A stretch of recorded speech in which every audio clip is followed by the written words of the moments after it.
La première fierté, je dirais, c'est le fait justement que grâce au projet, nous avons contribué à faciliter l'accès à la propriété foncière aux femmes et aux jeunes filles vulnérables. Vous n'êtes pas sans savoir que dans le contexte de la République démocratique du Congo, il y a un certain nombre de lois qui ont, disons, mis en place des avancées pour les droits des femmes. Je vais citer quelques exemples. Nous avons la loi foncière de 1973 qui a été révisée en 80, qui établit que l'homme a droit, au même titre que la femme, à la terre. Même si la terre appartient à l'État qui accorde l'usage aux particuliers. Donc ça, c'est un élément neutre au niveau du genre. Deuxième exemple, c'est que la Constitution de 2006, notamment dans son article 14, garantit l'égalité des sexes entre l'homme et la femme. Et troisième chose que je voudrais préciser, c'est le Code de la famille de 2016, en fait, qui a été révisé en 2016 et qui établit désormais la femme comme un être juridiquement autonome. Malheureusement, quand on regarde dans ce contexte où il y a des lois, on se rend compte que l'accès à la propriété foncière est géré principalement par les règles coutumières qui ne donnent pas un accès formel à la femme à la propriété.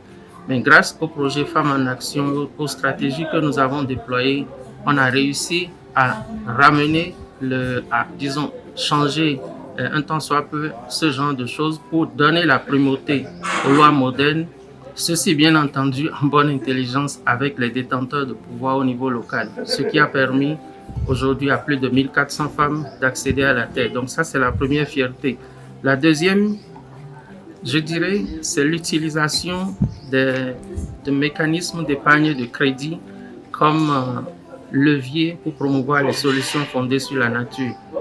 Je rappelle que l'objectif du projet au départ, c'était de s'assurer, et c'est toujours le cas, que les femmes ont une résilience au changement climatique. Et pour le faire, nous avons dû organiser ces femmes-là qui sont dans des groupements en association de villageoises d'épargne de crédit. Puis, nous les avons formées sur les solutions fondées sur la nature. Et avec l'épargne qu'elles mobilisent, elles arrivent à mettre en œuvre ces solutions fondées sur la nature, ce qui améliore leur rendement, par conséquent leur revenu, et le cycle vertueux recommence.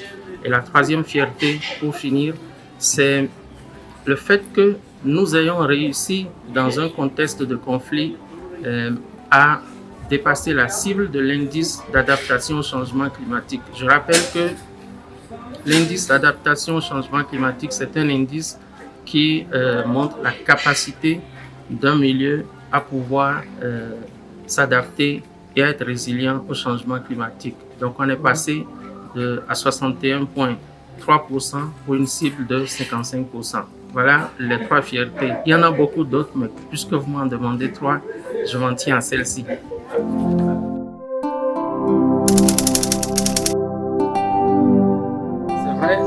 C'est la crainte de toutes les équipes qui gèrent des projets parce que malheureusement, quand le financement s'arrête, les activités s'arrêtent. C'est pour cette raison qu'il faut commencer par réfléchir en amont aux solutions qui permettront de mettre en route la pérennisation du projet. J'en ai parlé précédemment, au risque de me répéter, je dirais que c'est très important de travailler avec tous les acteurs. Pas seulement les acteurs qui mettent en œuvre le projet, mais les acteurs qui en bénéficient et les acteurs qui ont une influence sur les résultats qu'on va obtenir. Parce que ceux-là resteront dans les communautés. Les partenaires avec qui on a travaillé continueront de mettre en œuvre des activités. Peut-être qu'ils iront mobiliser de nouveaux financements auprès d'autres acteurs. Peut-être qu'ils sont maintenant plus outillés pour aller faire un meilleur plaidoyer auprès de l'État central pour que les priorités de l'État soient légèrement revues afin de prendre en compte les thématiques sur lesquelles le projet a porté. Donc c'est tout ce travail-là qu'on aura à faire au cours de cette dernière année pour nous assurer que les résultats ne vont pas s'éteindre avec la fin du projet.